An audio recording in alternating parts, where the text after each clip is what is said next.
experience in ophthalmology, and he has touched everybody's professional as well as our lives, and has contributed so much in ophthalmology, especially uveitis. He is known as even father of uveitis. I will not say much because you are going to hear from his mouth only. And with these kind regards, I welcome Professor Amod Gupta and all my other colleagues, Professor Jagatram, and all senior members, Dr. S.K. Sharma, Dr. Mahajan, Dr. Kapil Bora, and thank you so much. We were waiting for you to please inaugurate the session by lighting the lamp. So you may have to go down once and then again come back. Sorry for that.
So as I said in the morning, when we proposed the idea of this heart-to-heart talk, I was a little skeptical and jittery about what Professor Amod Gupta would say, but to my pleasant surprise, he felt that this will be a nice idea and he would be sharing some facets of his personal life with us.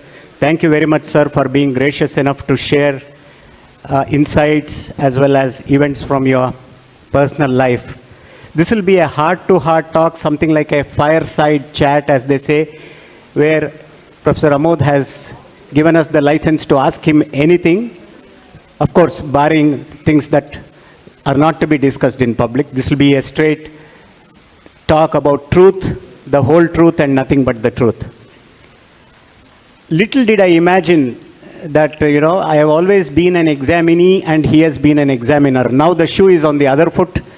The tables have turned and I am the external examiner here and he is the examinee. So life comes around a full circle. And we shall begin. This is something like a, if I might use ophthalmic parlance, a dilated Professor Amod Gupta examination with indentation, because we are going to probe some aspects. So without much ado, let me request Professor Amod to begin from where it all began, his early childhood and early life.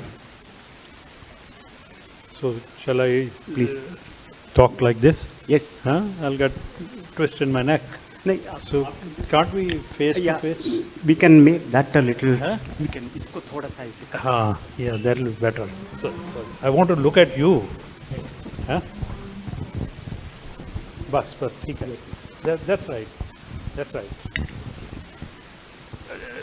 So you wanted to know about my early life. Childhood and early life. Yeah, so at the outset, I would like to say, I would like to repeat the same early life that I have had. I will not go for more fancier life in a metropolitan city like Mumbai or Calcutta or Delhi or Bangalore or Chennai. No way. Okay, I don't want to be born to a rich family. Okay, I have not seen anyone coming from that kind of a rich background, highly urbanized background, to achieve anything in life. So I came from, you could call it middle class. Okay, so my dad was, he had done his civil engineering from engineering colleges. Those days in India, there were very few. It was now in Pakistan, Rasool. And soon after doing that, I think he joined the Punjab. That means the Punjab as was in Pakistan and India. And he joined the irrigation department. I was born when he was posted in, I'm sure all of you have heard of Bhakra Nangal Dam. Yeah? My native place. You come from Bhakra, huh? Right. So he was working on the Nangal Dam those days when I got born. So my childhood, you can imagine the Nangal and Bhakra area of immediately after partition. And he was transferred from one dam to the other. And I have very vague memory of going to see school, which was a single room school. And I think it was by the side of the Bhakra canal or Nangal Hydal channel, whatever you call it. That was my earliest memory because my elder brothers were going there. And they took me along, walking along the canal side. And that memory stuck in my mind forever. Because there I found the teacher who was supposed to be teaching was slaughtering a murga for having his lunch. So I got so much put off that I ran back all the way few miles back home and never went to school again. Then he got transferred. So every 3 years he used to. The maximum I spent is in 4 years in a place which is very historic town, Hansi, where I have very vivid memories. They were really my, you can say, early years. And before that, he had been in Amritsar during the time the new currency was introduced. The digital decimal system was introduced somewhere in 55, 56. You can imagine now. I was there going in my what you call these days? Pre-school. Pre-high school? Yeah, preschool. Not even, we didn't know what is a kindergarten, what's a pre-nursery or what's a nursery. So it was just like pre-primary. So we went across the road, we went there. Likewise, the advantage of going to 4 years I went to school in Hansi, which is a dusty old, town and semi-rural kind of setting. But school was good. And when you are in that environment, okay, average person of, say, my intelligence would always be topper in the class. Because we don't know. So this is not a stigma to come from a school in a rural area. If you have a little bit of it in you and your parents are literate, these children can make the most of their life. Because they would always be in the top list. So I would top every year. I would be the monitor of the class. So I was flying very high. Very high confidence. And with that confidence, I came to Rohtak. I'm sure you all heard of that place. Huh? And I had the scariest incident.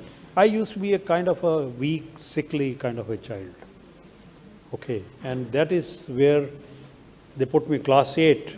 They put me in a school which is Jat school, Jat High School, very famous Jat institutions of Rohtak. And there my schoolmates were tall, 6 feet tall, many of them married with children. That was the Haryana of 60s, I'm talking. I got so scared, I never got back to the school. I went there for precisely one day. I said, I'm not going to go to school, because it was a setback from my schooling in Hansi to a Jat-dominated area in Rohtak. That's the heartland of Haryana. Jat heartland. I got scared, not that they were beating me up or anything, or they were telling me, but look, I was a small little thing. And then I went to my class 9. I did middle school as a private tutored student. 9th and 10th I did, Right. from Seni High School.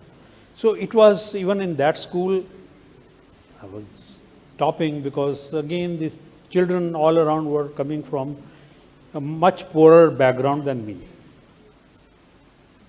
So I gained a lot of confidence working or growing up in an environment which doesn't teach you about competition, which doesn't teach you what you want to become in life. There's nothing like that. I don't think children now have that privilege, at least in cities like Chandigarh or Tri-City or any of the urban centers. The first day they are going to school, they are taken to the tuition, they have to get entry into the nursery class, they have to be competing with others, they are given tuitions, coaching to be able to get entry into a pre-nursery school.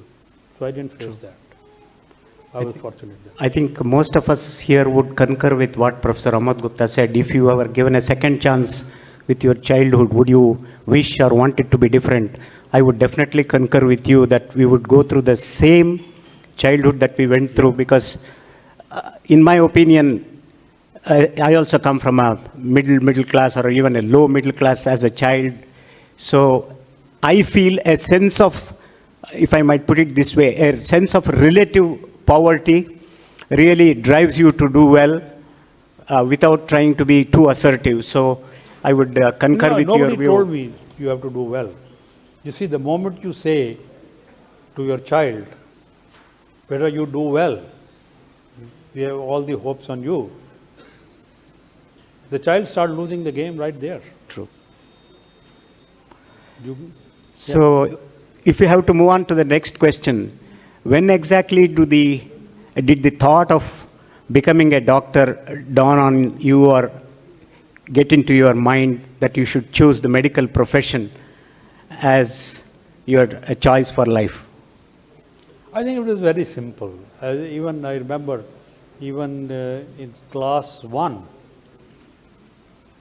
I might have been 6 years, 7 years? I wanted to become a doctor. And the reason was, I used to have so many encounters with doctors. And we had a family doctor who could fix anything. He was a LSMF. I think his family still lives in Panipat. That's where he practiced, in the old town. And I used to be a frequent visitor for one thing or the other. Of course, he perforated my eardrums both the ears. So, I'm suffering because of that. I can't hear that well. But that is the one I modeled my life, that I should be able to become a doctor like him. He was the first role model for me as a small child, impressionable age, 6 years, 7 years. And I'm sure my parents got the idea that, well, he wants to become a doctor. Right. You chose the medical profession and did your MBBS from Rohtak Medical College. Yeah. During that 5-year stint, thoughts of becoming a specialist must have obviously emerged in your mind. So, what thoughts crossed your mind? I want to cut you off, because you are taking a flight from class 10 to medical college. So the intervening area, the message I want to convey here. Please, please feel free. See, those days, matriculation exam, and some of those people of my age would know, used to be conducted by Punjab University. We had only one university in the entire region. There was no other university. So even matriculation examination was conducted by Punjab University. And there used to be a merit list, which used to be printed in the Tribune. That was the only newspaper of this area. And if your name appeared in the merit list and it got printed, then you start getting invitations from my era. There were 4 colleges. There was a Hindu college Amritsar, Hindu college Sonipat, DAV college Jalandhar, and then there was a DAV college Chandigarh. They would write a postcard that we invite you to join our college, because those days the competition used to be who among our students in the college would be topping the university.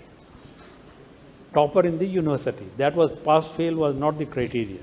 They wanted people to, and obviously they chose people who could figure in the merit list of matriculation exam of the entire Punjab state. They would want those students to come and join their college. So I got a college invitation from DAV college, and the professor, the principal there, Trilokinath ji, I respect him a lot. He was an outstanding teacher. So were others. They were always sportive. And you can imagine all the toppers of the region, they collect in a college.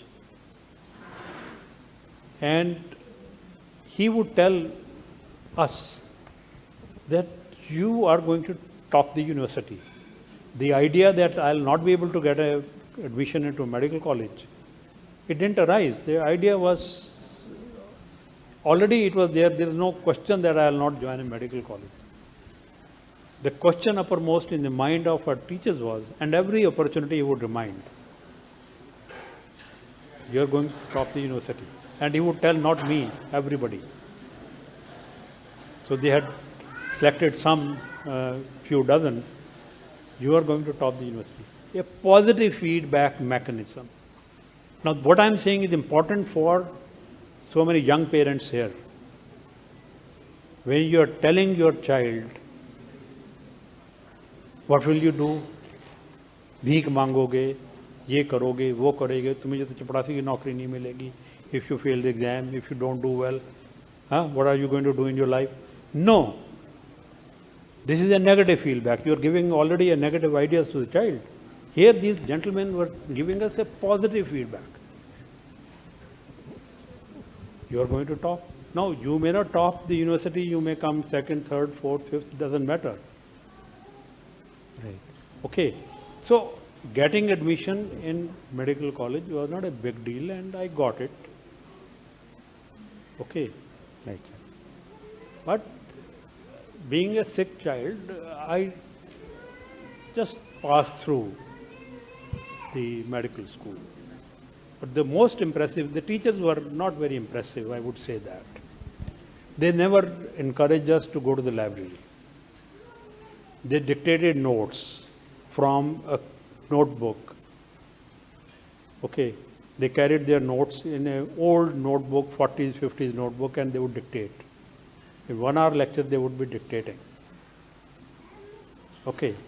It was a poor show as far as teachers were concerned. Even the clinics, I don't think I would love to go through those kind of clinics as they used to conduct. Except that, for my internship, I got an opportunity to do elective training in psychiatry with Dr. Vidyasagar. Many of you might have heard of his name. There is an institute named after him of mental health and sciences in Delhi. He was a gem of a person. He would come to the hospital at 9 o'clock, and guess what? Till what time he worked without break? Till 9 in the night? Just Till a guess. 1 or 2 a.m. My God. You know, he had special train which used to come from Batinda belt. Train full of patients who would land early morning in Rohtak just to see him, meet him. He used to attend every patient himself, record his blood pressure, and people would say, patients would say, and I would be sitting there as a intern, you know, I would be sitting with him from 9 in the morning, no break. 1 a.m. we used to walk him down to his residence, which was almost 1.5 kilometers away in the campus, and chit chat, and his wife would be waiting for him to have dinner, 1 o'clock in the night. I wanted to be a psychiatrist. So that was your first idea of. I had, you know, so many things were offered during internship. They would offer you the seats, okay, for the internal candidates, and I opted for psychiatry. Okay, what changed, son, from that thought of being a psychiatrist to. So psychiatry is. Was a turning point, I call it, in my life. And I had appeared in very casually for the entrance exam of PGI. We used to have two, one exam for first year and another exam for second year. So it was 1+2 system. So for the first year, you know, we were in a camp, in a medical college camp, and our chief of preventive medicine, everybody wanted to come to PGI for taking this test. And he said, I can't allow my camp would flop if all the interns would to go to PGI for appearing in the exam. No. I would allow only those people who belong to Chandigarh, their parents live in Chandigarh. So there were few of us. So we raised our hands, he says, go, catch the next bus. And we came to Chandigarh.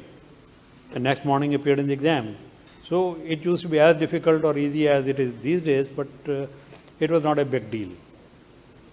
And I got selected, and I opted for ophthalmology, and I decided that I'm not going to join it. I paid the fees, whatever, but I'm not going to join it. I went back home, and I think when the last week of December, I had come to say goodbye to my parents, and I was kind of sleeping, and I overheard my father telling my mom. He had never talked to me in so many words. He used to just showcase me that this boy, he has topped in class 5, class 4, class 6. To all his people who would visit him, he would show, you know, he's going to become a doctor, he's topped. That's all. He didn't know which class I'm studying. This time, because I had announced I am going tomorrow morning, I am going back to join psychiatry. Here he's telling my mom, look, I feel so shattered. I had a huge expectation from this boy to become an ophthalmologist. And he's joining psychiatry. And that very moment, probably it is serendipity, you can, whatever you may call, that I overheard him in my sleep. And I said, I'm not going back. I'm just going back to collect my bags and books and coming back on 31st December. And I came, 31st December 73, I came here to join PGI on 1st of January 74. And there I remained for the next as many years. I may have to deviate from the script here. Yeah. What in hindsight would have prompted your father to make that comment? Because he was in no way associated with medical science per se, but he felt that one of my maternal uncles used to be kind of an eye surgeon practicing in Bulandshahr. He had his own hospital. He was very, very popular in that area. He was a diploma from Aligarh Muslim University, and he was used to do, I am sure, a lot of cataract surgery of the kind they used to do those days. I had never seen him in the sense that I never saw him. Till date, I have not seen his hospital or where he used to practice. I have no idea. But I think because there was a choice, because I got the ophthalmology in PGI, I got psychiatry in Rohtak, easy game, and he might have been Inspired by that. inspired by. Right, sir. So, when you joined PGI, at that time, I'm sure you would not have had a crystallized idea of what you want to be. Or did you have a crystallized idea that you will have to continue here as an academician? Or you just wanted to do your post-graduation and then take it from there? You know, back then, I don't think there was the scope for subspecialization. There was nothing like that. We were all trained. You know, Professor Jain was a comprehensive ophthalmologist, trained as he was for several years for his DO and FRCS in London, Edinburgh, FRCS. Even in the UK, even now, the basic training is comprehensive ophthalmology. The focus on subspecialties is only in recent decades, like Moorfields and other hospitals. But they expect all their ophthalmologists to go through a very rigorous 7 years training program before they become a surgeon, a comprehensive surgeon, and a physician and a neurologist, all rolled in one. I mean, they paid a lot of, they had a lot of focus on being first a physician and, you know, systemic medicine and neurology, than on a retina specialist or a glaucoma specialist. I think this concept came much later. Now, if I have to rephrase my question again, what I wanted to get out of you was, there are largely two schools, one which believes in getting a degree and then going into private practice, and another group which wants to continue and be an academician. Did you harbor either of these? I don't think any one of us at that point of time, 74, 75, 76, had any idea what we wanted to do. There was practically, you know, no scope anywhere. We were as miserable in PGI as were people in practice. I don't see we had any great role models in private practice. In Punjab, everybody who was a professor in their medical college was practicing. So when the opportunity came, and I was jobless immediately after I finished my MS, okay, I was looking around for, and I used to scan the newspaper for any ads. And I remember going on a bus to Ludhiana city, somewhere in a very, very narrow, dirty, stinking lane, appearing for an interview in front of a Lala who was stinking himself. And he was offering me a job. And I said, my God, am I going to work here? So I said, thank you very much. It was so discouraging, the kind of practice they were doing, you know, dharamsalas or somewhere, tiny places. No. I came back and Professor Jain offered me the senior residency. There was no looking back from that. Excellent, sir. I would say psychiatry's loss was ophthalmology's gain in hindsight. I don't know judging for by sure. What all you have achieved. Looking back, I don't know. I would have made a better psychiatrist, or I became a better ophthalmologist. I have no idea. When you were offered the senior residency, did the seed of trying to be a consultant in PGI may not be? I think, you know, in our time, it used to be very organic. Okay. You know, it used to be, there's nothing planned. Okay. That I'm going to become a consultant at PGI. It was a big dream. No way. Right. No way. And the opportunity came, new medical college had come up at Faridkot. They were running their campus classes from PGI campus. Dr. Patak was the chief coordinator or organizer on behalf of the government. And there was vacancy of a lecturer there, so I joined there. Right. And PGI opportunity came much later, a year and a half later. Right, sir. I had written a short poem about Professor Amod, which I had given it to him. I don't remember all the lines, but I still do remember one phrase in that, in which I had said, he was a teacher who never really taught. Merely watching him, much knowledge we got.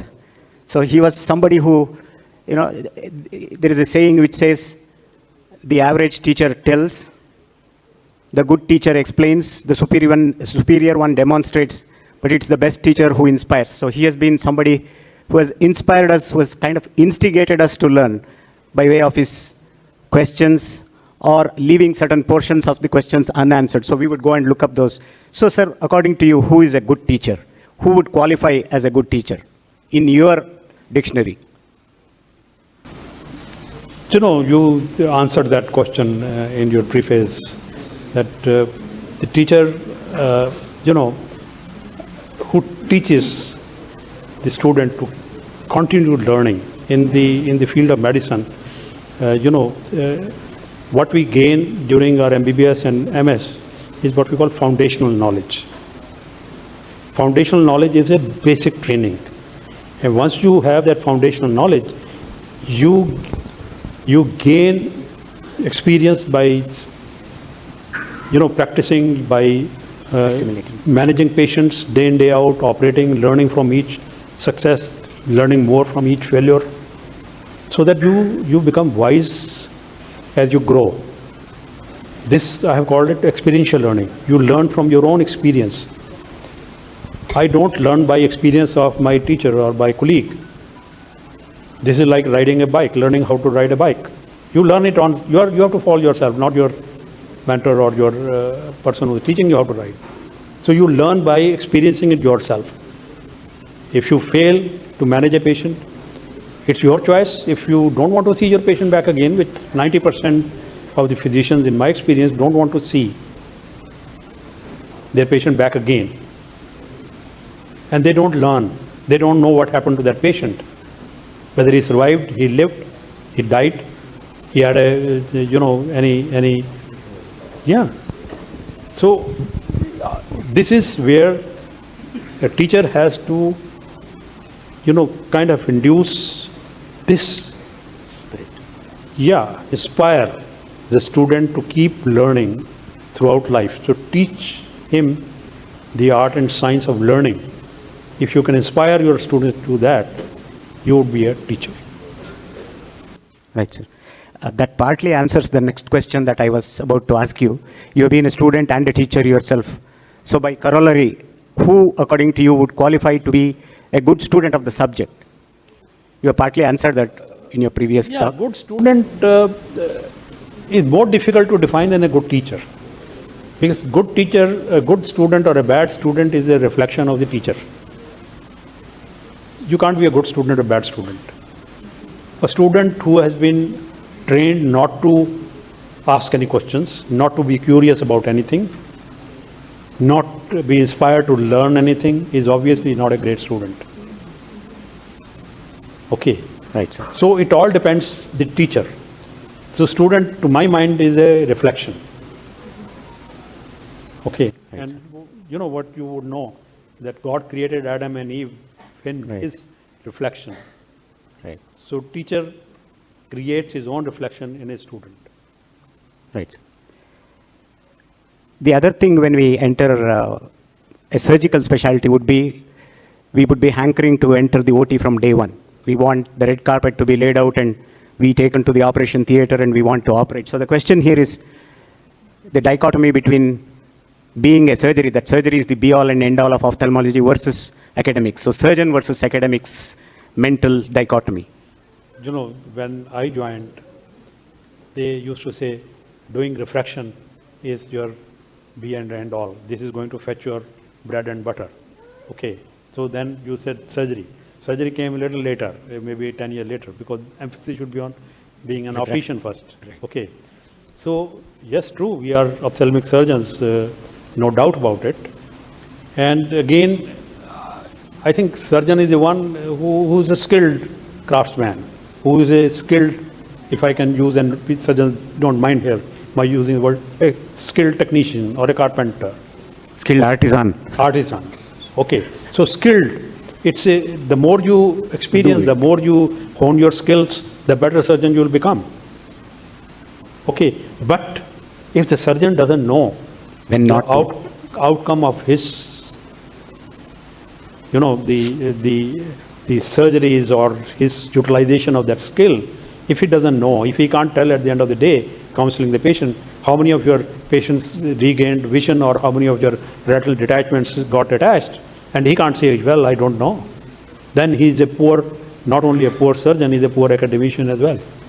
Because not keeping count of his failures, more importantly, than the successes. Right, sir. You are undoubtedly the architect of the Advanced Eye Center. And we are all proud of that, and we are really honored to be part of that organization, although I was not there when that started. What was the prompt? That is the word in vogue now. What was the prompt that made you feel that you should embark on such a plan? That is question number one. A sub-question is, what were the hardships and the trials and tribulations that you went through as your idea, as your seed started to sprout in your mind? I think it's all about a chance opportunity for me to visit US on a very small WHO fellowship, which subsequently they have stopped all these. They used to offer 1 month fellowship to go and observe. And in that era, this is pre-Google era. Okay, almost 40 years from now. There's no source of knowing what people are doing. And it was an eye-opener experience for me, because I saw people, really big-time guys who were the authors of books, who were writing major articles, who were researching, who were doing such a great job. And I said, why can't we do it? They were doing all the retinal surgeries and vitreal surgeries and cataract surgeries, you name it, and they were doing all outstanding things, each running their own units or what they call services. And that gave me an idea, and the opportunity arose to work on that idea. And as you gave food and thought to that idea, Yeah, you must have come up against a lot of what seemingly were ideas. You know, these were the ideas we had to struggle with. You know, this was a generational change. You know, whenever there is a generational change, you will face challenges. And I wish to give you an example. Before my time, surgeons were not using gloves. And we didn't have disposable gloves. Those days we used to have washable, powdered gloves, reusable powdered gloves. Even to get that one pair of gloves, I had to struggle. And in what way? I was humiliated. How? Tulsidas never used gloves. Professor Jain never used gloves. Who the hell are you, small tiny boy? You want to use gloves for your eye surgery? Wash your hands. Same is for the gowns. Oh, they used only one gown per day. I said, I need one gown for myself, one for my assistant, one for the nurse. Each patient needs a gown. Oh, what the hell are you talking? You know, those were humiliating times when you want to change. When I wanted to have an automated visual field analyzer, okay, and we wanted to shift, and that was of course a mistake, I should have kept that as well, Goldman perimeter, to an automated perimeter. Okay, and the automated perimeter was a computerized perimeter. I went to this guy big time, you know, who was controlling all the procurement of the equipment. And I said, I want this. He said, you know what is a computer? 87, I had not heard of a computer. So you don't know a computer, you want to buy a computerized equipment? And what was his source of knowledge? His son was a bloody computer engineer in the US. And he humiliated me no end. Whereas I had prepared 1-page note. He said, no. You know, Humphrey's visual field analyzer, even then, a projection parameter, you know, was standard. It had become a standard. This guy says, how can you buy a computerized? So he forced me to compromise on buying a low quality, fixed LED, of course computerized, automated perimeter, because in the name of computer he wouldn't agree. So these were some of the challenges. They would not give us the scrub, they would not give us the sutures, they won't give us anything, you name it, and they would say, no, your ancestors didn't need it, why you need it? But the more they challenged me, the more firm I was in my resolve that we are going to overcome one day. And we did overcome. And how? Congratulations for sticking with your stand and continuing. And the only I had told my colleagues then, and many of them still around, use your specialty. Because I had seen that model that if you want to rise fast, if you want to go, you choose a very narrow stream for specialization. You'll be able to make a big mark nationally, internationally. If you keep doing dabbling in laser bhi karunga, cataract bhi karunga, glaucoma bhi karunga, cornea transplant bhi karunga, you will not reach anywhere. So that changed. So in that we were together, that we want to sub-specialize, we want to hone. So you can see the result of all these. Sharma ji is here, Jagat Ram is here, Dogra is here, Pandav when the opportunity came. So all of them, they came out of that thought that they must work in their own specific fields. Sir, if there is one person, or if you have to put your finger on one person about whom you would like to mention, or who had a lasting influence on your career as an ophthalmologist, who would that be? Undeniably Professor Jain. I worked with him for 15 and a half years. Nobody lasted with him more than 6 months. Okay. What I learned with him, I think the kind of values which, if I tell you, to be honest, if I tell you work hard, Kumar, you should work hard. Come in time, Kumar. No. You have to set the example yourself. He was an example of that. He was so much well disciplined, you could set your watch by the time he came to the department. Okay. He was an example of integrity, honesty. His approach to patients who were from the poorer strata, we saw it in all. We were working with him all through in the camps. We are in the poorest of poor, were operated by him with same technique, same efficiency, without discrimination between rich and the poor. So some of these values, but the biggest what I learned, which helped me move on in life, was his insistence on documentation. People don't know, those who have not been with him. When a student presented a case in the classroom, he used to take notes. He would prepare notes of that case presentation right when it is getting presented. That was the extent of his documentation. He would insist, and he would catch me so many times when I was first president. He caught me lying. He said, "Did you get a picture done?" He would remember that this patient, he got a number of pictures done, and what pictures we were doing, external photographs. And I was like, "Yeah, sir, Pandit ji nahi mili." No, Pandit ji told me you never went there. He used to cross-check. He disciplined me in documentation. I have no idea what he did with those, but several of our papers came from meticulous documentation. And I can tell you today, he was at least 20 years ahead of his times in documenting sharp observations. And I used to call him that he was the sharpest ophthalmologist. He had that third eye. He would be able to see the what. If you imagine his paper on diabetic retinopathy and myopia, he didn't have a fundus camera. He had a direct ophthalmoscope. He never used indirect ophthalmoscope. With that, he was documenting diabetic retinopathy categories and refractive errors and trying to correlate, and he became the pioneer.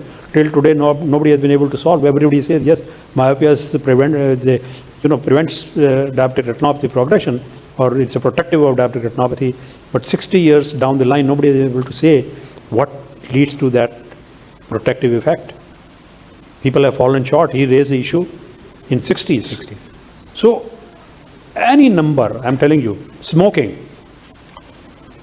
He used to tell us right while he was extracting the lens, intracap, look, this is a black cataract, this is a brown cataract, this fellow must be a smoker. And we used to document, and we published. Jagat Ram knows. We did even the biochemistry. It's another matter, we did not publish in good place. We published in bloody bulletin PGI, which was a shame. And when he presented this work, first time in the world, he was telling in Yale's University School of this Medicine, Ophthalmology Department, Edward Kotler, who was a great researcher himself of cataract. And he told me, he was very, because I had prepared some of those slides, for his lecture. And he came and he was very crestfallen. He says, when I said all these things, people laughed at me. They said, we are all smoking sitting in the classroom. And a couple of years later, I think from one of the famous public health schools in US only, one lady came up with, in a big journal, came up with smoking as the biggest risk factor of cataract. I wrote letter to the editor of that journal. Look, this is Dr. Jain who has said it first. They didn't even bother to reply to my... He was ahead of his times. Right. But being in a third world country, people don't pay attention to us. My mind just goes back to Professor Donald Gass's handwritten drawings using a 90D about the evolution of macular holes, which was proved to be this true after the advent of OCT. Yeah. It's a keen sense of observation. Professor Sandeep Jain is here. He must be really feeling very proud No, of. he's, till date, I can tell you, if he had all the facilities of documentation, all the imaging tools in his time, we would have been a different world altogether. We would have been world leaders. Because he had that insight, and that insight came from his training. You see, he had the privilege, we had the privilege of studying with, say, Professor Jain, who was a student of Keith Lyle or Arnold Sorsby or Stallard or Duke Elder. He had seen them working. Okay, the masters of that time, in 50s and 60s, these were the people masters. They were writing the text. So we gained whatever we learned from their student who was in the shape of Dr. Jain. But you imagine the kind of insight he would have developed If he had access. because he worked with those guys. They also did not have these facilities of documentation that we have. Today we can jump from the rooftop saying we have this OCT, that OCT, swap source OCT. But to think of, like what you say, pathology, Don Gass was a pathologist. He had that insight of a pathologist. Here we are talking of a physician.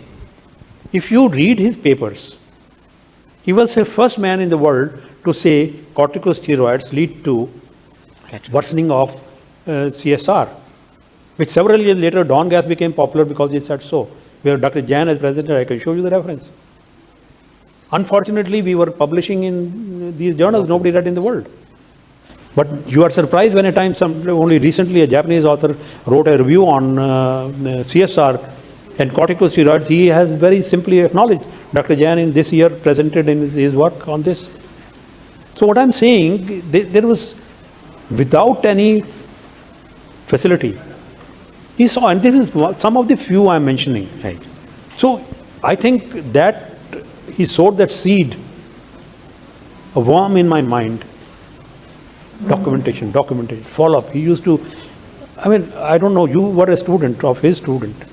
He used to give appointments to his patients whom he used to demonstrate. A month later class, he would tell the patient to come on that specific date and time so that he'll be available in the clinic. He kept notes. I have looked at his notes. Many of the papers I wrote looking at his notes. So this at a time in early 70s and 60s when nobody in the world, in India, world is not the place, that India were doing any documentation. We used to analyze our workload of the month, how many trachomas we saw, how many corneal ulcer, what kind of corneal ulcer, what retinal problems. Every disease was dissected because he wanted to know what is the kind of patients we are seeing in PGI. So these were the ones which germinated the seed. Now we need documentation for a whole new purpose, which is not worthy of being discussed here, legal implications. Sir, I'll have to put you on a rapid fire mode now because we have lost a lot of questions to go through. I think we are... Very briefly, your sage advice to the new generation, crisp advice to the new generation. I think I would suggest that new generation, they should specialize, subspecialize. There is no role of comprehensive ophthalmologist. If somebody says he can survive, then no. Not only that, they must update their knowledge and update their skills. Skill-based knowledge is half-life is very short, not more than 1 or 2 years. So if you said that, well, I am doing this surgery this way, it will be outdated in another couple of years. And then you'll be so far left behind, you'll never be able to play the catch-up game. So if you can't upskill yourself by attending workshops and meetings and conferences, learn to work in a group. Solo practices are out of question. I don't know how people survive in solo practice. I salute them for surviving in solo practice.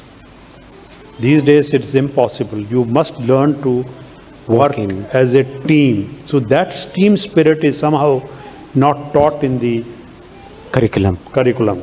Setting a practice, practice management. I'm sure there are a lot of instruction courses, and even in Chandigarh you have a lot of people teaching those courses, in the national level, to learn the ABC of how to set up a practice or a group practice. So these are some of the things they need to, okay? Right, sir. And find time to read, find time to record your own patients. I'm not saying you document, but tomorrow, you see, if I can extend your time permitting, unless you document, tomorrow who's going to be called an expert? People are using all kind of Googling and AI tools to locate expert in that area. Who will be known as an expert? Either it's somebody like Ashok Sharma. He has been there in Cornea for 20 years, but he has hundreds of papers on Cornea. So the moment they put Ashok Sharma or Cornea expert in Chandigarh, his name is going to be listed on top of everything. So you need to, even if in practice you need to be academically quite smart, somehow you need to be publishing not in, if I can use the word, shittish journals. You publish in peer-reviewed journals so that it is catalogued properly, it is searchable. Okay, don't waste your time, but document so that you can counsel the patient. Patients can locate you. They have the time and money and they can move around, and they want to go to the best. They can spend money. They don't know. Today, if you ask me, I get so many of queries every day from people wanting to know whom should I consult. My role these days is restricted to this. They don't know and nobody would tell them. True. So publish or perish would be the Publish or perish in practice. practice also. All these AI tools, people are searching every day. Yeah.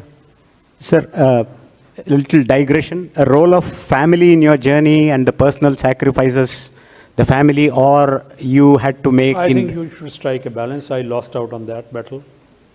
I didn't realize that, you lose precious years of your life. No, all work and no play makes you Jack a dull boy. Yeah. So Right, that sir. principle Striking stays. the golden mean is Yes. important. Yes.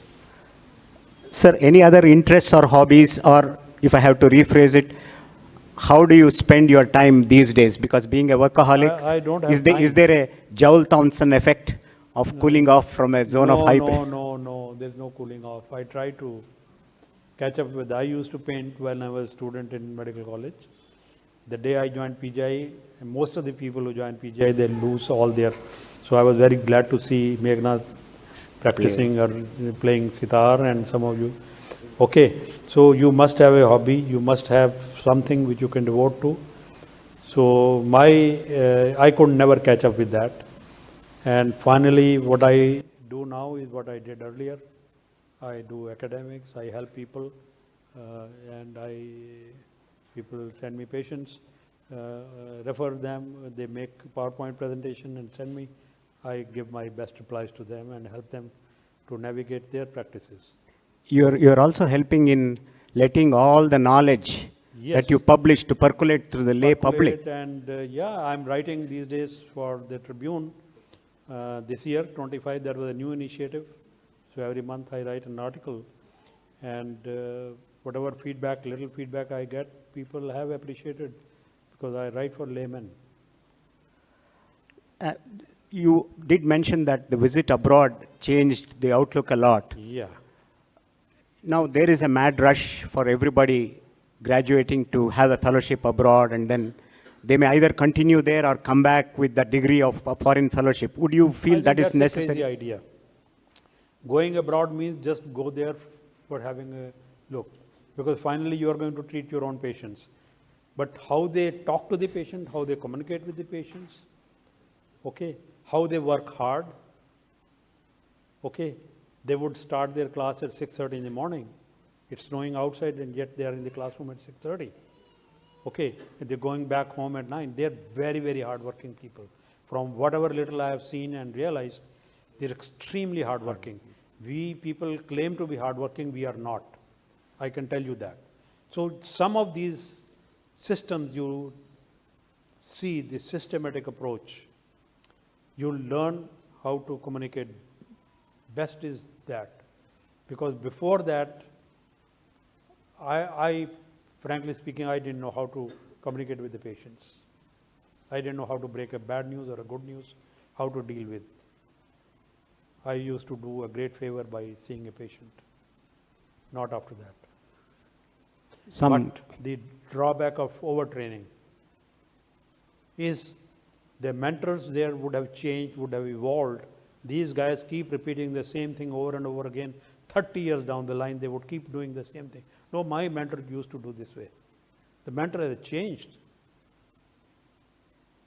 Right, sir. Everybody is evolving. We are all evolving. Right, sir. What do awards mean to you? What do awards mean to you? Nothing.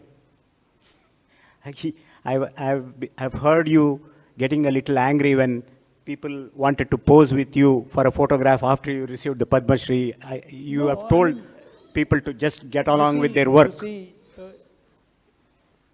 if you are working for an award, okay, your sole aim of life is that I must get this. You will keep chasing it. You will never get it. But if you are working like eye center development was an award, in a sense, we were not telling people that we are doing great work. None of us, we were working, focusing entirely on within our limited means, we were doing outstanding work by any yardstick. And people realized that these guys are working very, very hard and honestly. People heard in Delhi, people heard in Health Ministry, they heard in the Planning Commission, and an offer came for developing an eye center. Now, taking precedence over a trauma center, a cardiac center, and any number of mother and child center, neuro center, science center, our eye center somehow, because we were not fighting, we were working together to deliver services under the most challenging circumstances, and people were fighting among themselves. They were getting good news about us. They said, why don't you give us a plan for eye center? So I never went, and this is what I say. If you say I'm a great man, people say he's a mad guy. But if third person who is not a stakeholder in your affairs, he says that he's doing a great job, then people listen to him. I can shout from a rooftop that I did a great job. It's not a great job unless the third man who has no stake in my well-being, who's not my friend, not poor, he starts telling people in their social gatherings or meetings, look, eyes department, they are doing a great job. That is how you start getting all the recognitions, I would say. Thank you so much, sir. It's been really a very exciting and immersive experience talking to you, and my honor. I've never spoken to a Padma Shri awardee, and it's really my good fortune we to have Jagatram here, and he should be asking him next time. Next time we will do an interview with us. I booked my seat for the next year. Yeah. यही करूँगा sir के साथ. Sir, we would like to go on and on, but unfortunately, time doesn't permit us. One last question. I know you said you wouldn't like to do your childhood in any different way, but coming ahead of that, if you were given a second chance in life, would you do anything differently apart from that childhood factor which you already alluded to? Anything else that you would do differently, or you would do it exactly the same? I would love to join Advanced Eye Center as a resident now, 2025. Sir, you are repeating what I told you. That is from, I said I should have been born 20 years later because it was then that you started the Advanced Eye Center. It's a great privilege for the generation who's training now in PGI. They must realize how privileged and honored they are to work in that environment, which we didn't have the privilege. But then they don't have the teachers like Dr. Jain anymore. They lack that influential people. Thank you so much, sir. It's been a pleasure for all of us here, I'm sure we have benefited a lot. I think we need to give a standing ovation to Professor Gupta. Thank you, Sharma. Oh, no, come on, these are all friends here. They all know about all these things. Come on, dekho, this is embarrassment. Huh? May I request Professor Jagatram to kindly come up and felicitate Dr. Professor Amod Gupta, please.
Sir, thank you so much, sir.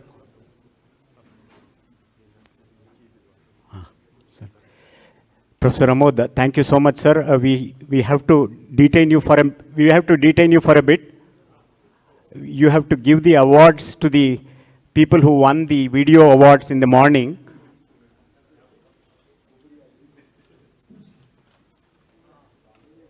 Sir, उधर ही नीचे ही कर देते हैं. May I request the first prize winner, Dr. Puneet, to please come up and receive his award. Puneet Prashar. Pavan Prashar, sorry. Second आप है. Third किसका है?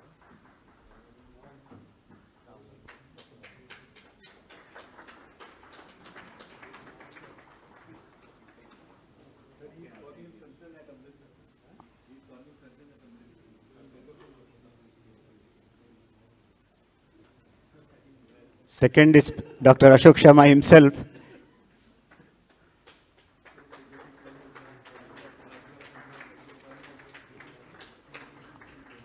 Ashok Sharma is always the winner, but this time by aberration he is a runner. And the third prize winner, Dr. Ramlal. Sir here? Yeah.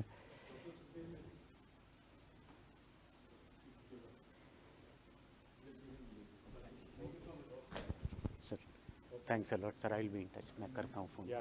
Okay. Thank you so much, sir, for spending 1 hour at me. Thank you.